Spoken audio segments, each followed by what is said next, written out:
Hello everyone, welcome back to my channel. Guys, today in this particular video, I am going to discuss one of the most important topic, one of the core concept of BNSS, भारतीय नागरिक सुरक्षा संहिता का हम जो बहुत important topic है उसको discuss करेंगे, that is bail and bond provision. So guys, जब हम प्रीवियस सीआरपीसी और जो बीएनएसएस है उसका जब हम कंपैरिजन करते हैं तो जो प्रीवियस सीआरपीसी में जो बेल एंड बॉन्ड प्रोविजंस थे वो चैप्टर नंबर 33 के अंदर दिया हुआ था पूरा, और अभी जो बीएनएसएस है उसके अंदर जो बेल एंड बॉन्ड प्रोविजंस हैं वो चैप्टर 35 के अंदर दिया हुआ है पूरा. ठीक है, सेक्शन कहां से? सेक्शन 378 से 496 तक पूरा वो चैप्टर है 35. और जब आप गाइज हम बेल प्रोविजंस को पढ़ते हैं तो कभी भी आप वो टॉपिक आइसोलेशन में नहीं पढ़ोगे. ठीक है, उसके साथ हमेशा कनेक्ट किया जाता है एक chapter number 5 which deals with which talks about of arrest provisions. तो आप अरेस्ट होगा कोई एक्यूज तभी बेल का कॉन्सेप्ट अप्लाई किया जाएगा. सो दीज टू टॉपिक या these two concept of BNSS are coterminous. ठीक है, बिना आप आइसोलेशन में नहीं पढ़ोगे किसी भी टॉपिक को, दोनों को एक साथ ही करके पढ़ना होगा. ठीक है, बट मैं आज की इस वीडियो के अंदर मैं एक आपको बेल बताऊंगा, उसका क्लासिफिकेशन ऑफ बेल क्या होता है, टाइप्स ऑफ बेल क्या होते हैं, वो चीजें हम डिस्कस करेंगे. जो सेक्शन है बेल के उनको मैं डिटेल में डिस्कस नहीं करूंगा. So let's begin. गाइस, जो चैप्टर नंबर 35 है, provision as to bail and bond provision. ठीक है, सो पहले हम बेल को समझेंगे. What is the object of bail? Bail का ऑब्जेक्ट क्या है? So bail means what? ठीक है, तो मैंने लिखा हुआ है bail means to deliver an arrested person. जो अरेस्टेड पर्सन है वो डिलीवर किया जाता है उसको, किसको? To his सियोरिटीज. अब सपोज करो कोई बेल लगती है तो जो जमानती श्योरिटीज होते हैं, जमानती, उनको जो अरेस्ट पर्सन है उसको दे दिया जाता है. तो श्योरिटीज यहाँ पे क्या? To deliver an arrested person to his sureties upon their giving security. वो सिक्योरिटी देते हैं किसके रिगार्डिंग? किसी जो एक्यूज पर्सन है, एक्यूज पर्सन जब कोर्ट उसको बेल ग्रांट कर देता, बेल ग्रांट करेगा तो जो फर्दर प्रोसीडिंग्स है उसके मैटर की, उसके केस की, वो उसमें आएगा और अपीयर होगा, प्रोसीडिंग्स में पार्टिसिपेट करेगा. जनरली आप समझो तो एक्यूज को इसलिए बेल ग्रांट करता है कोर्ट कि वो जो फर्दर प्रोसीडिंग्स चलेंगी उसके मैटर की, उस ऑफेंस की, जो भी जिस ऑफेंस में वो अरेस्ट हुआ है तो उसमें वो फर्दर कोर्ट के अंदर पार्टिसिपेट करेगा प्रोसीडिंग्स के अंदर. ठीक है, to deliver an arrest person to his securities upon their given security for his appearance.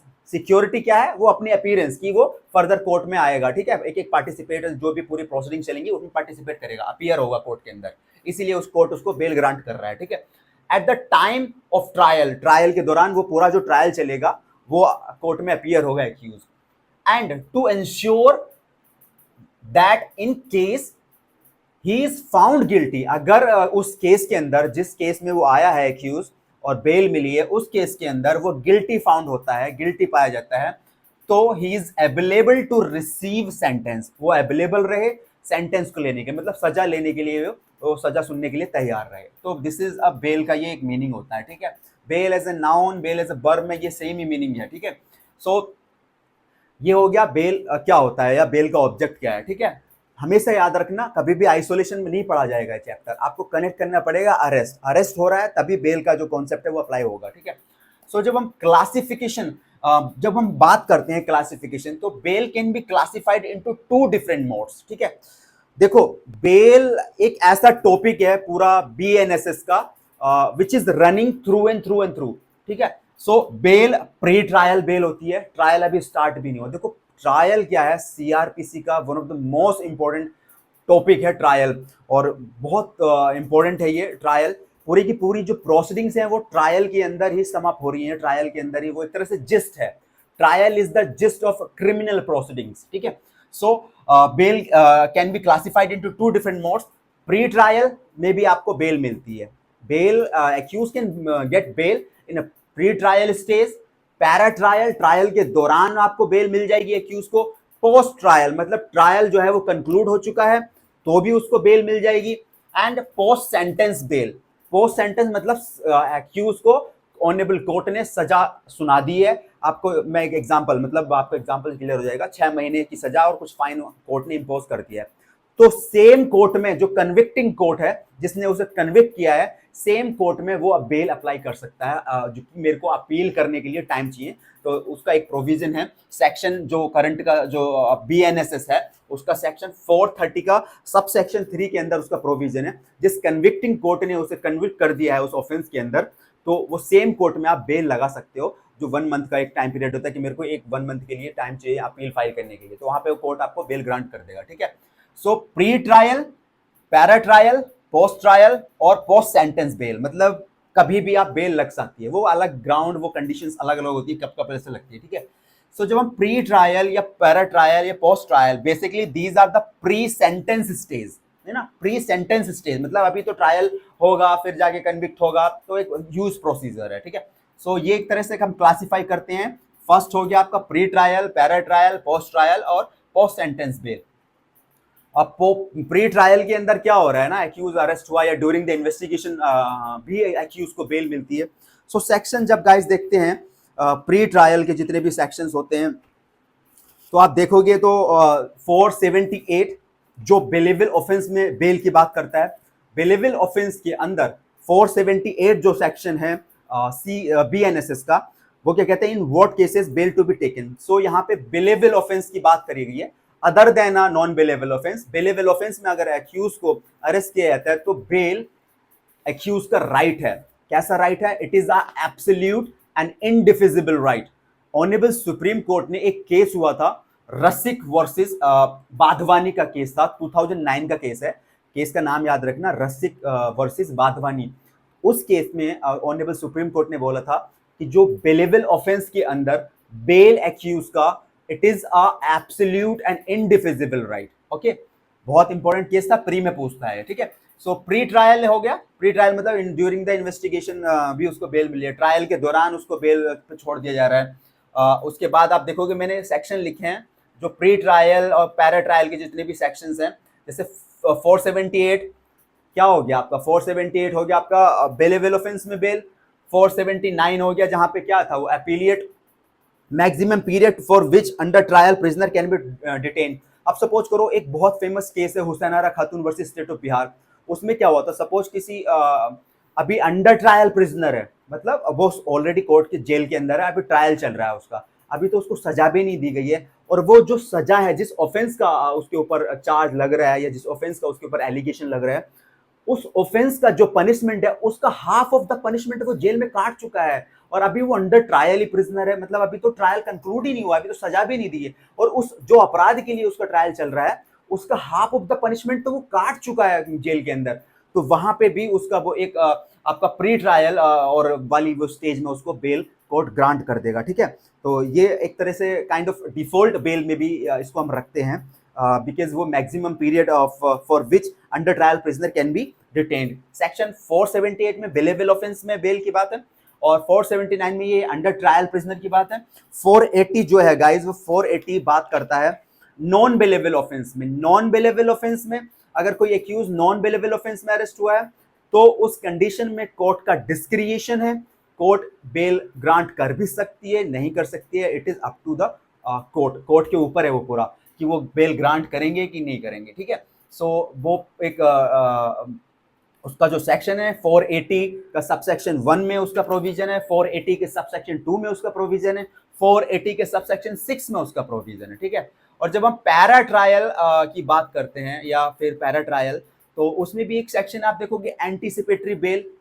Anticipatory bail भी वो कहीं ना कहीं प्री पैरा ट्रायल के दौरान ही हो रहा है, या फिर आपका देखोगे 483 जहाँ पे पावर्स हैं, ऑनेबल सेशन कोर्ट को, ऑनेबल हाई कोर्ट को स्पेशल पावर्स दी गई हैं बेलेबल और नॉन बेलेबल ऑफेंस में वो बेल ग्रांट करने की। ठीक है, पोस्ट ट्रायल क्या होता है, पोस्ट ट्रायल में आप देखोगे, पोस्ट ट्रायल बेसिकली गाइस आप देखोगे जो सेक्शन पोस्ट ट्रायल का है 480 का सबसेक्शन है, जो आप 7 पढ़ते हो, तो जहां पे if any time after the conclusion of trial, trial conclude हो गया है of the person accused of a non bailable offense and before a judgment is delivered, और जजमेंट देने से पहले, ट्रायल के बाद बट जजमेंट देने से पहले, court is of the opinion, ये मैं बता रहा हूं आपको पोस्ट ट्रायल मतलब ट्रायल कंक्लूड होने के बाद जो बेल लगती है।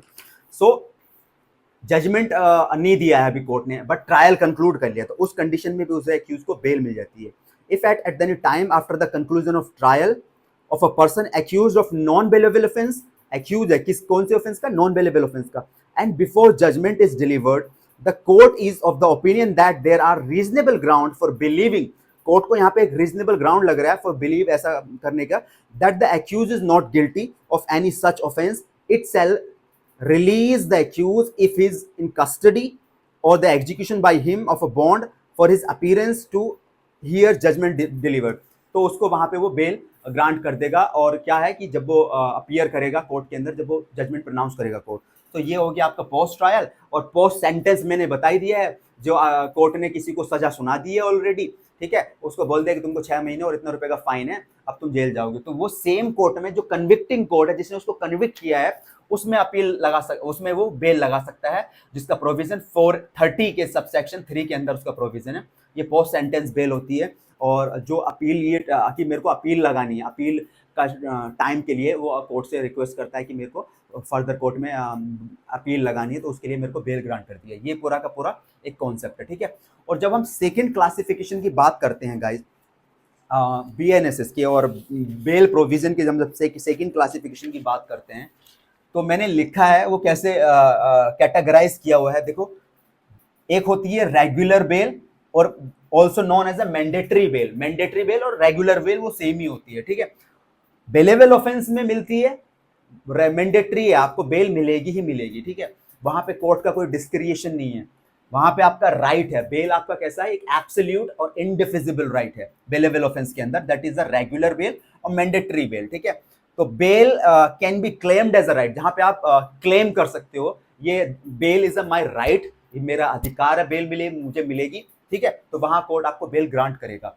सेक्शन क्या है उसका, 478 इन अ बेलेबल ऑफेंस और 481 जहां पे अपीलिएट कोर्ट का जो कॉन्सेप्ट है। 481 जब आप गाइस सेक्शन देखोगे तो वहां पे क्या लिखा हुआ है कि bail to be require accused to appear before next appellate court. ये पुरानी वाली सीआरपीसी का मतलब 433 ए, 437 का ए की जो हम कंप्लायंस कराते, तो वो भी यहाँ पे आपको बेल मिलेगी। वो कैसा है, आपका राइट है वहां पे, ठीक है। तो एक होगी आपकी मैंडेटरी और जिसको हम रेगुलर बेल भी कहते हैं, ठीक है। नंबर 2 जो बेल होती है guys, that is a discretionary bail. Discretionary bail में क्या होता है, court has a discretion to grant a bail. Court का विवेकाधिकार है, ऑनरेबल जजेस का, ऑनरेबल कोर्ट का वो क्या है, डिस्क्रिएशन है। वो यहाँ पे आपको बेल ग्रांट भी कर सकते हैं, नहीं भी, इट इज वो उनके ऊपर है, ठीक है। वो सारे सर्कमस्टांसेस, वो फैक्ट्स, वो बहुत सारी कंडीशन चीजें कंसीडर की जाएंगी, ठीक है। वो बेसिकली यहाँ पे देखोगे आप, तो वो नॉन बेलेबल ऑफेंस की बात करता है। नॉन बेलेबल ऑफेंस के अंदर डिस्क्रिएशन है कोर्ट का, उनका विवेकाधिकार है, वो आपको बेल ग्रांट कर भी सकते हैं, नहीं भी कर सकते। तो जो डिस्क्रिएशनरी बेल है वो कहाँ कहाँ बीएनएसएस की किन किन सेक्शन में लगती है, उसके मैंने सेक्शन लिखी है। तो 480 जो नॉन बेलेबल ऑफेंस में बात करता है, 480 का सबसेक्शन 1, 480 का सबसेक्शन 2, 480 का सबसेक्शन 6। उसके बाद देखो आप 482 जो एंटीसिपेटरी बेल होती है, बेसिकली वो भी एक डिस्क्रिएशनरी बेल ही होती है, ठीक है। एंटीसिपेटरी इज ऑल्सो 482 के अंदर है, इसका भी बीएनएसएस के अंदर। तो 482 में एंटीसिपेटरी लगती है, वो भी डिस्क्रिएशनरी बेल होती है, कोर्ट उसमें ग्रांट कर भी सकता है, नहीं, वो बहुत सारी चीजें देखता है, सर्कमस्टांसेस, बहुत सारी कंडीशन देखता है उसमें। उसके बाद आप देखोगे 483 का सबसेक्शन 1 का क्लॉज ए, जहां पे स्पेशल पावर है हाई कोर्ट और सेशन कोर्ट को, ठीक है। बेलेबल ऑफेंस और नॉन बेलेबल ऑफेंस दोनों के अंदर ये सेक्शन मैंने लिखे हैं। उसके बाद आप देखोगे गाइस एक 83 सेक्शन है, जहां पे वो फर्दर वारंट और एग्जीक्यूट है। 83 का क्लॉज 1 का सेकंड प्रोविजो, मतलब 83 का सबसेक्शन 1 का सेकंड प्रोविजो है, जहां पे कोर्ट का डिस्क्रिएशन है बेल देने का, ठीक है। उसके अलावा 207 एक सेक्शन है बीएनएसएस का, 207 का सबसेक्शन 1, जहां पे कोर्ट का डिस्क्रिएशन है। आप पढ़ लेना इन सेक्शंस को, कहाँ के किस क्या प्रोविजन इन सेक्शन के अंदर। उसके बाद आप देखोगे एक 436 का सबसेक्शन 3, जहां पर रेफरेंस कोर्ट है। रेफरेंस कोर्ट भी बेल ग्रांट करती है, बेल उनका डिस्क्रिएशन है, ठीक है। सो ये पूरे सेक्शंस हैं जो आपको डिस्क्रिएशनरी है, कोर्ट का डिस्क्रिएशन है, और नॉन बेलेबल ऑफेंस में है वो सारी कंडीशंस हैं, जहां पे कोर्ट का डिस्क्रिएशन है, वो बेल आपको ग्रांट कर भी सकता है, नहीं भी कर सकता है, ठीक है। और जो थर्ड बेल है, दैट इज अ डिफॉल्ट और कंपल्सिव बेल, ठीक है।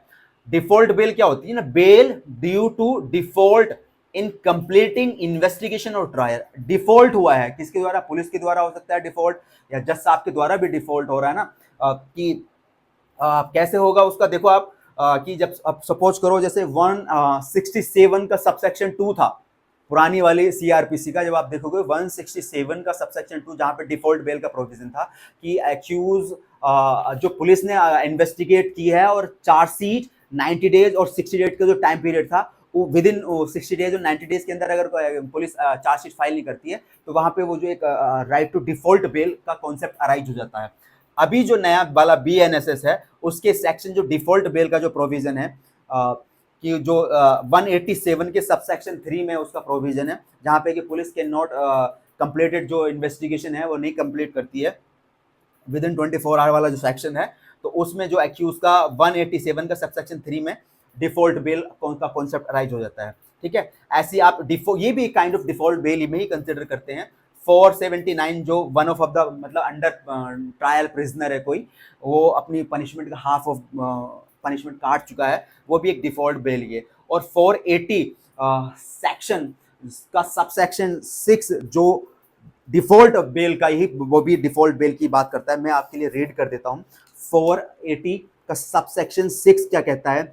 If in any case tribal bye a magistrate the trial of a person accused of any non-bailable offense is not concluded within a period of 60 days। मतलब जब evidence, जब से trial start हो गया और evidence लेने की कंडीशन, एविडेंस लिए जा रहा है, जो ना एविडेंस लिए जा रहा है, उस दिन से 60 डेज के अंदर अगर जो ट्रायल है वो कंप्लीट नहीं हुआ है तो भी एक्यूज को उस एक्यूज का राइट अराइज हो जाता है डिफॉल्ट बेल का। ठीक है, तो याद रखना आप 480 के सबसेक्शन 6 के अंदर है कि अगर जिस दिन से ट्रायल स्टार्ट हो गया है या फिर जिस दिन से एविडेंस लेना स्टार्ट हो गया है उस दिन से अगर 60 दिन के अंदर अगर ट्रायल कंक्लूड नहीं हो रहा है तब भी वहां पे भी वो उसका एक्यूज का ये राइट हो अराइज हो जाता है डिफॉल्ट बेल का। ठीक है, तो आई होप आपको समझ आया होगा कि बेल ऐसा एक टॉपिक है, याद रखना, कि जो हमेशा अप्लाई होता है। मतलब pre trial, post trial, para trial और पोस्ट सेंटेंस बेल। मतलब bail is a topic which is running through and through, every time bell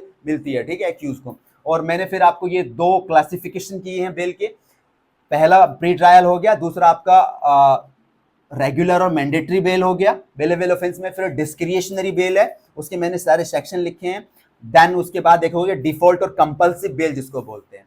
I hope आपको वीडियो इंफॉर्मेटिव लगी होगी। फर्दर हम जितनी भी वीडियोस बनाएंगे मैं एक एक सेक्शन को डिस्कस करूंगा डिटेल के अंदर। सो अगर गाइज आपको इंफॉर्मेटिव लगती है वीडियो तो चैनल को सब्सक्राइब कर लेना। Thank you.